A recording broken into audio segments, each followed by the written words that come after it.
Kisah hikmah Abdullah bin Mubarak dari kitab Nasihat Al-Muluk karya Hujjatul Islam Al-Imam Al-Ghazali rahimahullah. Begini kisahnya. Diceritakan dahulu di kota Marw, salah satu kota di negara Persia, terdapat seorang laki-laki yang bernama Nuh bin Maryam. Ia adalah seorang pemimpin sekaligus qadi kota tersebut. Ia adalah seorang laki-laki yang banyak mendapatkan nikmat juga harta benda yang begitu melimpah.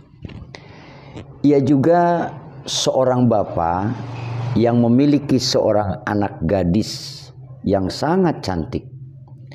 Baik anaknya, menarik, sempurna sekali kecantikannya. Telah banyak para pembesar, para petinggi atau pemuda yang datang untuk melamarnya. Tetapi tidak ada seorang pun dari mereka yang datang dapat membuat tertarik kepada hati Syekh Nuh bin Maryam untuk melepaskan anak gadisnya itu. Karena melihat putrinya sudah waktunya rumah tangga, sudah waktunya menikah, tetapi belum menemukan sosok yang cocok sebagai pendamping putrinya. Syekh Nuh bin Maryam merasa gundah dan susah menghadapi masalah ini, bagaimana memecahkannya. Dia berkata dalam hatinya, jika aku memilih salah satu dari mereka, maka sebagian yang lain tentu akan merasa kecewa. Itu yang dikatakan oleh Syekh Nuh bin Maryam.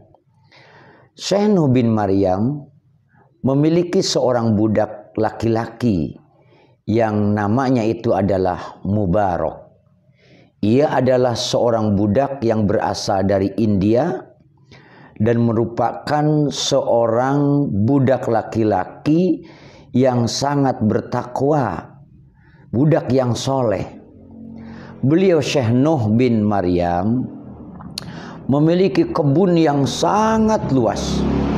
Kebun tersebut ia tanami dengan berbagai macam pohon, buah-buahan, juga tumbuh-tumbuhan.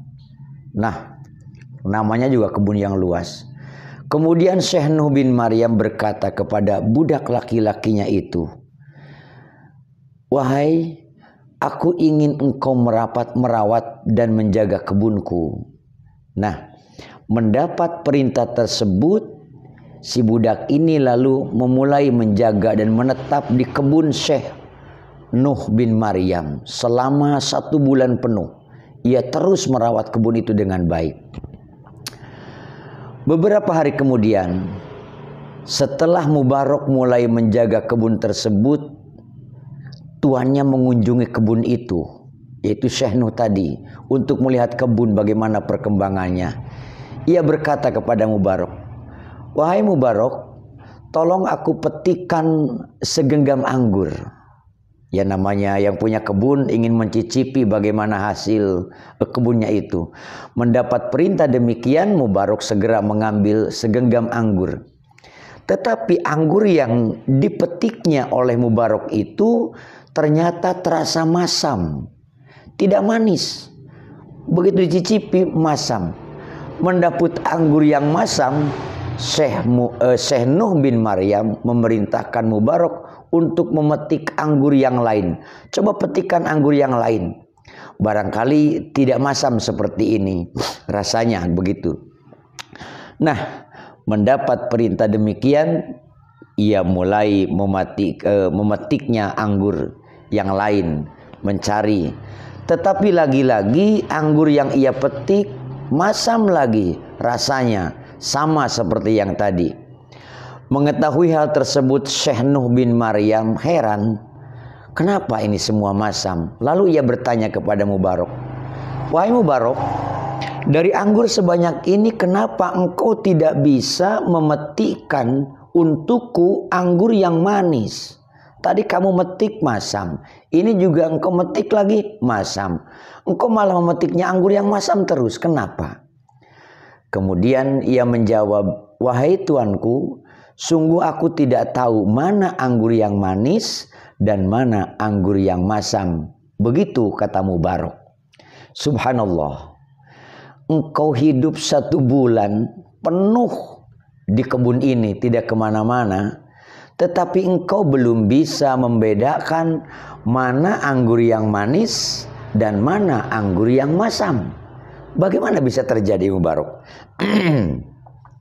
Lalu menjawab, benar wahai tuanku, aku tidak bisa membedakannya, kata Mubarak kepada tuannya. Kenapa engkau tidak mencicipi saja anggur tersebut, agar engkau tahu rasanya mana manis, pohon mana yang masam, kata Syekh Nuh bin Maryam. Engkau hanya memerintah aku untuk menjaganya, wahai tuanku, dan engkau tidak memerintahkan kepadaku untuk mencicipinya. Bagaimana bisa aku ini mengkhianatimu, wahai tuanku, karena engkau ya hanya menyuruh aku untuk menjaga, tidak untuk mencicipinya. Subhanallah, mendengar jawaban demikian, Al-Qadi Syekh Nuh bin Maryam merasa takjub akan kejujuran pemuda ini. Lalu ia berkata, semoga Allah menjagamu atas amanah yang engkau emban, wahai pemuda. Syekh Nuh bin Maryam sekarang tahu bahwa pemuda yang sedang berada di hadapannya adalah merupakan pemuda yang memiliki akal yang cerdas. Syekh Nuh bin Maryam berkata kepadanya, wahai anak muda, sungguh hatiku saat ini sangat senang kepadamu, dan aku ingin sekali engkau melaksanakan perintahku yang lainnya selain menjaga kebun. Kemudian Mubarak menjawab kepada tuannya, aku selalu mentaati Allah Ta'ala dan perintahmu, wahai Syekh, kata Mubarak. Syekh Nuh bin Maryam berkata, sesungguhnya aku memiliki seorang putri yang sangat cantik dan sudah pernah dikhitbah oleh banyak pembesar di kota ini, oleh orang-orang penting, oleh orang-orang kaya, tetapi aku masih belum tahu siapa di antara mereka yang harus aku jadikan menantu, yang harus aku jadikan suami untuk putriku.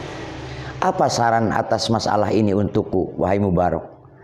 Mubarak menjawab kepada tuannya, orang-orang kafir di zaman jahiliyah, mereka memilih mengutamakan keturunan, nasab, kemasyhuran, keluarga, juga kedudukan. Sedangkan orang-orang Yahudi dan Nasrani lebih mengutamakan keelokan dan kecantikan. Pada masa Nabi SAW, para sahabat lebih mengutamakan kebaikan agama juga ketakwaannya. Sedangkan di zaman kita sekarang ini, dalam masalah mencari mantu, para orang tua lebih mengutamakan banyaknya harta benda, banyaknya apa yang ia miliki, berapa keuntungan per bulannya. Oleh karena itu, wahai Syekh, Anda bebas menentukan pilihan Anda dari 4 hal yang tadi.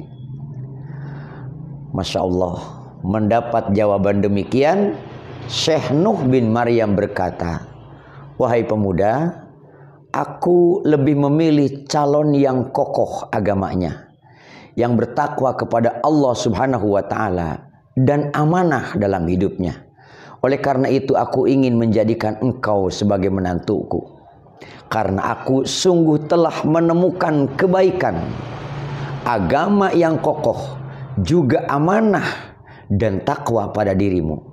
Juga engkau adalah pemuda yang memiliki iffah, kemuliaan diri, juga penjaga diri yang bagus. Mendengar ucapan tuannya, Mubarak berkata, wahai tuan, saya adalah seorang budak yang berasal dari India dan berkulit hitam legam yang telah engkau beli dengan hartamu. Kenapa malah ingin menikahkan aku dengan anakmu. Mengapa engkau malah memilih aku dan ridho kepadaku untuk dijadikan suami bagi putrimu? Berdirilah bersamaku menuju rumahku untuk berembuk masalah ini. Demikian kata jawaban dari Syekh Nuh bin Maryam.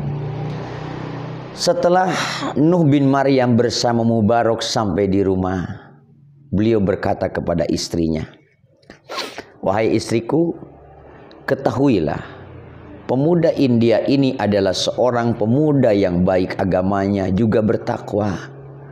Aku suka akan kesolehannya dan aku ingin menikahkannya dengan anak kita, dengan putri kita. Apa pendapatmu mengenai hal ini?" Tanya Syekh Nuh kepada istrinya.